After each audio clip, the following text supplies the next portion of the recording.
Hola a todos. Hoy tenemos a Carmen con nosotros. Buenas, Carmen. Hola Amanda, buenas tardes. Buenas, muchísimas gracias por haber aceptado esa invitación. No, gracias a ti por proponerme pues explicar mi experiencia. Ay, qué bueno. Bueno, entonces Gracias. vamos a empezar por cómo fue tu graduación, tu background académico. Muy bien, pues bueno, yo estudié en el Liceo Francés de Barcelona. Se trata de una enseñanza completamente en francés. Bueno, de hecho el Estado francés se tiene distribuidos por todos, bueno, muchísimos países, colegios en francés. Por tanto, todas las asignaturas las estudiamos en esta lengua.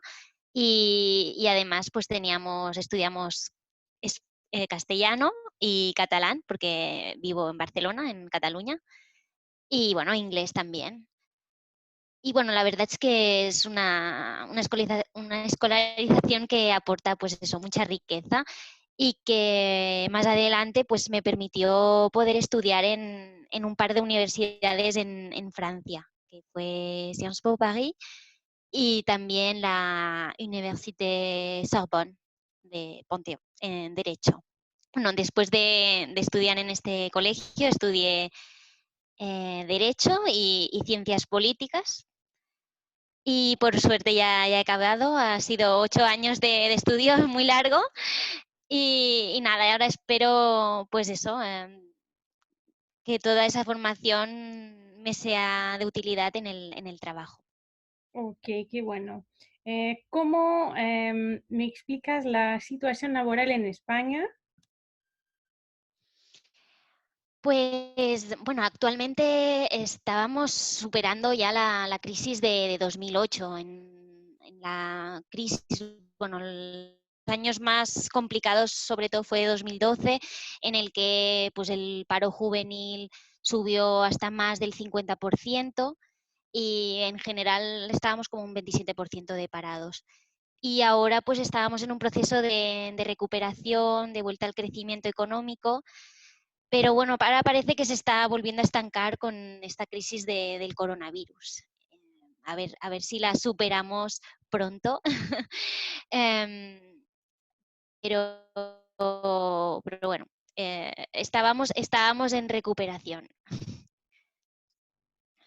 ¿Y cómo era la situación para los jóvenes? Sí Después que de- es verdad que los jóvenes tenemos más perjudicados. De hecho, aunque el empleo haya mejorado, pues somos el, el país de la Unión Europea donde hay más paro juvenil. O sea, creo que llegamos bueno, al 30 y pico por ciento. O sea, uno de cada tres jóvenes no encuentra empleo. O sea, la verdad que es una situación complicada. ¿Y qué hacen los jóvenes ante esta situación? Pues en general, o al menos mis compañeros y tal, es estudiar mucho. Por ejemplo, en mi caso es eso, he alargado la formación, he hecho 2 carreras y bueno, en general todos mis compañeros pues están haciendo un máster, 2 másters, 3 másters, o trabajando en empleos que son por debajo de su cualificación, ¿no? Tengo compañeras que han estudiado el grado en Derecho y están en call centers vendiendo seguros. Pero bueno, esperemos bueno, tenemos la esperanza de que al menos con formación, pues más adelante podamos encontrar otro tipo de empleo más que se adapte más a esto, a nuestras aptitudes, ¿no? Habilidades. Si no, mucha otra gente está marchando a otros países europeos. ¿Y cómo fue, sí, cómo fue esa evolución con la Unión Europea? Porque España recibió bastantes recursos y se vieron o no se vieron en el país, ayudó o no, ¿cómo fue? España entró en la Unión Europea en el 1986 y la verdad que sí que recibió muchas ayudas y esto ha tenido mucho impacto a nivel económico. Em, el sur, sobre todo el sur de España, crece más lento, ¿no? Hay más paro, etcétera, y se invirtió bastante en tema de infraestructuras, trenes de alta velocidad, en general, bueno, en general infraestructuras y ha evolucionado y ha habido un gran cambio. Ahora es verdad que con la entrada de los países del este de Europa, España pues ha perdido muchas ayudas y bueno, no sé si en algunos, bueno, ha perdido muchas ayudas y tiene que contribuir con más dinero, ¿no? Actualmente, por tanto, bueno, esto lo notamos también. Sigue recibiendo ayudas, pero en menos cantidad. Y bueno, Sí, pues esa fue la poco a poco. presentación, sí, sí, de España en la Unión Europea. ¿Cómo explicarías España para nosotros de Brasil, que estamos lejos, que no comprendemos cómo funciona los países, las autonomías, las lenguas? Vale, bueno, España es un estado descentralizado y no llega a ser federalismo, se llama Estado de las Autonomías. Y bueno, se, se divide en locales que son los municipios. Y cada uno de estos niveles pues tiene competencias diferentes. O sea, se encargan pues temas de internacional o yo qué sé, tema de organizar la economía, etcétera, pues son a lo mejor competencias solo del Estado y la comunidad autónoma otras. Cada comunidad autónoma crea su propia constitución, que se llaman los estatutos, y ahí es donde ellos indican cuáles son las competencias que eran.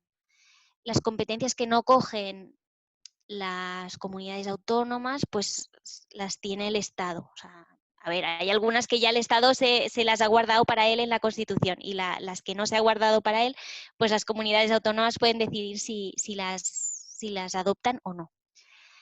Y bueno, es bastante complejo, ¿no? Este modelo porque, pues, no sé, por ejemplo, Cataluña tiene cedido sanidad, cedida educación y puede ser el tema este, ¿no? Del principio de subsidiariedad, que en general estás más cerca del ciudadano y se supone que puedes comprender mejor sus necesidades, pero también a veces se crean ineficiencias porque pues hay servicios que se duplican, ¿no? Que yo qué sé, había casos que una ambulancia, un enfermo estaba en una comunidad autónoma pero él era de otra diferente y tenían que llevarlo al otro hospital. Y la ambulancia se había quedado en la frontera entre las dos comunidades autónomas hasta que viniera la ambulancia de la otra comunidad autónoma a recogerlo. Bueno, en fin, problemas así bastante estúpidos. Dime. ¿Y cómo funciona una monarquía moderna? Una monarquía moderna, uy, Dios mío. Es que hoy en día, vaya, hace nada, una semana que nuestro rey ha renunciado a la herencia de su padre porque bueno, no pagaba, no estaba pagando impuestos, etcétera, en el país. Bueno, esto es un tema actual, o sea que no se está equivocando bastante la monarquía en España y no es una institución que hoy en día pues mucha gente quiera, ¿no? Y yo creo que se tendría que comportar mejor de lo que hace para subsistir. um, Hay porque en bastantes realidad controversias, sí, hay gente que le encanta la monarquía, está presente, ¿no? En los diplomas, ¿no? ¿Qué pasa con tus diplomas universitarios?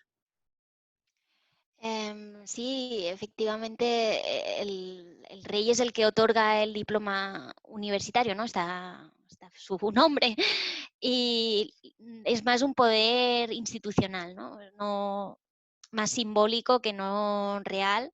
O sea, es el que promulga las leyes o, bueno, convoca las cortes, etcétera. Pero poder real tampoco tiene tanto, ¿no? Sí que ganó mucha importancia el rey en el tema de la transición de la dictadura de Franco a la democracia, porque ahí el rey tomó una posición importante en convertir España en una democracia. Pero bueno, hoy en día que ya tenemos democracia, etcétera, pues no tiene tanto sentido y si comete errores como lo está cometiendo, pues temas de corrupción o tema de, yo qué sé, irse a otro país a matar elefantes, etcétera, pues esto no favorece Porque yo no creo, no sé los datos exactos, pero creo que la mayoría de españoles somos republicanos. O sea, que si nos dieran a escoger, escogeríamos la república. Sí, ¿no? Hay una gran cultura ahí de revolución, república para todos, de los movimientos de la guerra. Entonces, siempre estuvo bastante presente, ¿no? Sí, sí, bueno, más por ideal, ¿no? De que cómo puede ser que una persona solo por haber nacido en esa familia ya pues tengas que ser, ¿no? Ocupar esa posición.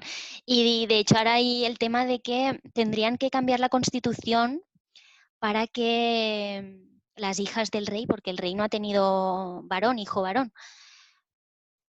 tendrían que cambiar la ley para que una de la hija primogénita pues pudiera ser reina. Actualmente no sería posible.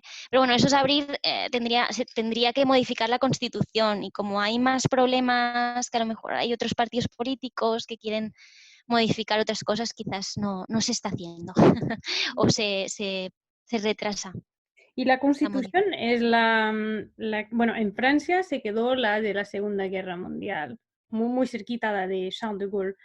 La Constitución española todavía es bastante tradicional después de la guerra, como pasó con el franquismo y tal.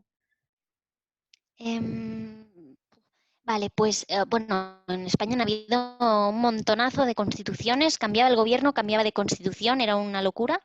Luego vino Franco, creo que ahí en ese momento no recuerdo que hubiera constitución. O sea, y después con la democracia, pues la constitución actual es de 1978. Ahora lo verifico. O sea que es muy moderna y es, bueno, pues después de la Segunda Guerra Mundial, sobre todo se ha inspirado en Francia y en Alemania. Así que ha cogido un poco los mejores sistemas europeos. Es una constitución moderna. ¿Y cómo presentaríamos Cataluña? ¿Cómo es Cataluña? ¿Qué representa para España? ¿Qué hace? Pues, a ver, Cataluña es una comunidad autónoma que se encuentra pues, en el noroeste del estado, tocando a Francia. Aquí se habla, bueno, tenemos dos lenguas oficiales, que es el catalán y el castellano. En las escuelas la lengua vehicular en la que se enseña es el catalán. O sea que, bueno, esto para mi opinión, bueno, resulta quizás complicado, ¿no? Porque si quieres mover con tus hijos dentro del Estado español y traes a tus hijos aquí en Cataluña, pues van a tener un problema, ¿no? Porque al ir a la escuela, pues no van a entender nada. En fin, no pasa nada, pero es así. Cataluña es una de las regiones más ricas del Estado, junto con Madrid, con la Comunidad de Madrid y creo que Baleares también. Y bueno, no sé, Barcelona es la capital, recibimos un montón de turistas, no sé, millones de turistas. Es una región muy dinámica, ¿no? De comercio con Francia, estamos abiertos al mar, por tanto no. Es eso, es lo que se ha visto perjudicada ahora por todo el tema de la independencia, ¿no? De que llevamos desde 2010 con bastante tensión en este nivel, ¿no?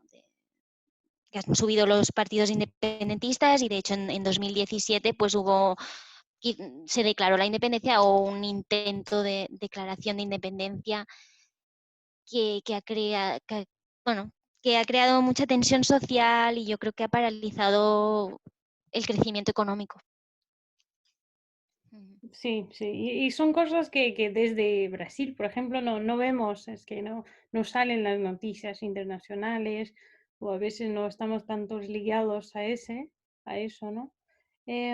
Y vamos a hablar ahora de los servicios públicos en España. ¿Cómo funcionan? ¿Cómo se hace para trabajar, ser servidor público en español?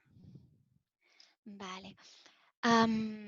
Bueno, para trabajar bueno, en la administración pública hay diferentes tipos de empleados públicos. Puede ser lo que se llama funcionario de carrera, que has pasado unos exámenes y es un empleo ya fijo, ¿no? De carácter fijo, te han nombrado por ley como funcionario. Después tenemos los funcionarios interinos, que son los temporales. Pueden ser porque exista una vacante de un funcionario de carrera que no se pueda llenar, o porque estás haciendo una sustitución, o porque hay un programa muy concreto de 3 años como mucho, o porque hay un exceso de trabajo. También tenemos personal laboral, que en este caso pues, se rige por la legislación laboral, no de derecho administrativo. Y después, por último, hay lo que se llama personal eventual, que es personal que está nombrado por los políticos. Entonces, son personas que son de confianza y que dan asesoramiento a estos políticos, y cuando acaba el nombramiento de estas personas, ya está, se les acaba el contrato. Estos son los empleados de la administración. Para entrar en ella, esto es otra historia, ¿no? Se pueden normar procesos de selección, pues es la oposición o el concurso oposición. La oposición pues es hacer diferentes pruebas. Aquí tengo la ley del Estatuto del Empleado Público delante y es muy genérica, ¿no? Simplemente pone esto, que se tienen que organizar pruebas en la que se comprueben los conocimientos, la capacidad analítica, pueden ser tipo oral o tipo escrito, que pueden haber ejercicios que demuestres las habilidades y destrezas, o que pueden haber ejercicios de lenguas extranjeras. Esto va a depender del de empleo que te cojan, ¿no? No es lo mismo un profesor de educación física que un auditor de cuentas, ¿no? Y va a depender de esto y también del nivel, del nivel administrativo, ¿no? Como hemos dicho, ¿no? En España hay 3 niveles de administración y cada administración va a generar sus pruebas. O sea, el Estado español va a hacer unos procesos selectivos para sus empleados, la comunidad autónoma también y los municipios también. Bueno, Entonces, puedo explicarte mi experiencia si quieres, no sé. vamos, dale. Bueno, yo acabé la carrera en 2017 de Derecho, entonces me planteé ser funcionaria y había estado haciendo unas prácticas en el Ayuntamiento de Barcelona, y entonces miré un poquito cómo funcionaba esto y bueno, me apunté a una academia de oposiciones y bueno, el examen para ser letrada del ayuntamiento pues constaba de una prueba de tipo test. No me acuerdo exactamente cuántos temas eran, pero 60 o 70 temas y luego preguntas aleatorias sobre esto y luego unos ejercicios prácticos. Podíamos escoger uno entre 4 ejercicios prácticos. La verdad es que esta prueba no me fue bien, quizás era muy reciente, que no había estudiado suficiente. Y bueno, ahora estoy trabajando en el gobierno de la Generalitat de Cataluña, que es la comunidad autónoma, y ahora me estoy preparando esta otra prueba, que en principio todavía no tenemos fecha de examen. Y hay una parte tipo test, otra parte de preguntas cortas, otra parte de práctica. Y no recuerdo si hay algo más. Pero en principio esta es la prueba. Pero bueno, sé que hay otros exámenes, por ejemplo, a nivel de secretario de ayuntamiento, que esto es a nivel estatal, son las pruebas estatal. Y en este caso te proponían un tema y tenías que redactar un folio y medio sobre esta temática, era una temática transversal, y luego exponerlo oralmente, el tema. Posteriormente tenías que cantar, bueno, esto es recitar oralmente un tema, también era otra parte, y luego un caso práctico. O sea, varía mucho las pruebas, pero bueno, más o Sí. menos es esto. ¿Y cómo haces para estudiar? Uy, eso es complicado, es difícil estudiar y más trabajando, pero creo que la idea es hacerse un planning, hacerse un horario y bueno, decir, pues 1 hora y media al día, pues, o 2 horas, poquito, pero cumplirlo. Porque no creo que haya que marcarse metas que no se puedan alcanzar, porque si no crea esto bastante frustración. Así que, bueno, después del trabajo como y me intento eso, poner al menos un par de horas a estudiar. Y bueno, a ver si hay suerte. ¿Y cuáles son tus métodos de estudios? ¿Haces fichas o resúmenes? ¿Qué haces? Pues voy leyendo los temas y sí, intento hacer fichitas. Ahora estoy con un método que es me corto un folio A4 en 4 partes e intento hacer muy pequeñas fichas. Y, y bueno, y luego me ayuda bastante también responder a preguntas test. Y así me ayuda bastante a repasar. Así que cuando me aburro de leer y de hacer resúmenes, intento responder a preguntas y voy buscando las respuestas en las leyes. O sea, con el ordenador me pongo y voy buscando. Y así pues también me ayuda a repasar y a manejar las leyes. ¿Y cuáles fueron tus mayores errores de estudios para las oposiciones desde que empezaste? Uy, mis mayores errores. Muchos, muchos. Pues al principio, pues yo creo que ha sido la constancia sobre todo, ¿no? Que soy bastante inconstante. Me cuesta mantener la rutina y al inicio me parecía tan duro el estudio que me iba a los bares a estudiar. Y tampoco creo que al fin y al cabo sea la manera más que sacas el máximo provecho, ¿no? Lo ideal es, pues en tu casa que no te tienes que desplazar y tal, pues poderte concentrar. Am, y quizás el orden, ¿no? El, el- el cambiar la metodología, yo creo que hay que ser constante en el método, porque a veces me hacía resúmenes en Word, otras veces me los he hecho en hojas grandes. Bueno, yo creo que hay que ser constante también en el método, porque esto al final, pues, a ver, supongo que ayuda a todo, pero como que he sido un poco dispersa, quizás, al estudiar. Otra pregunta. Para las oposiciones diplomáticas brasileñas se necesita estudiar, bueno, unos 3 idiomas fuera del portugués, ¿no? El inglés, el francés y el castellano. ¿Cómo ¿Cuáles son los consejos para la gente que está viviendo para aprender lenguas? ¿No? Que tuviste que aprender el francés, el inglés también.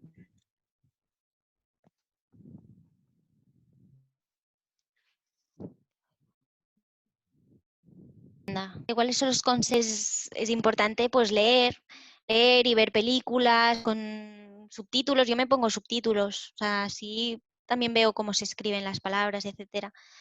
Yo, yo creo que es un poquito cada día y así va entrando sin tener esa sensación de estudiar, ¿no? Y poner ahí con el vocabulario. Y yo creo que cada día leer un poquito, quizá un artículo de periódico y quizá no sé, un capítulo de serie. Y evidentemente falta la parte esta de oral, ¿no? Que quizás es más complicada, pero bueno, no sé, si tienes un amigo, un hermano o lo que sea, que puedas practicar un poco, pues sería lo ideal, creo yo. Sí, es que la prueba es escrita y es verdad que tenemos que entrenarnos mucho al escrito, pero es que sí, cuando hablas o cuando te oyes, es ahí que ves si lo que escribiste hace sentido o no. No sé, eso es lo que sé. Sí, sí, sí, sí, que necesitas ponerlo en práctica, ¿no? Porque es verdad que leer y tal, pues no sabes si realmente lo has metido dentro, ¿no? Esos conocimientos, yo creo que tienes que hablar o que escribir por algún motivo, entonces ver realmente si lo estás asimilando. Ujú. Ok, entonces, esa es la última pregunta de nuestra entrevista. Si tendrías un mensaje para los gente que nos oye y que también están haciendo posiciones como tú. Pues chicos, mucho ánimo y no hay que perder pues eso, la esperanza y hay que estar motivado.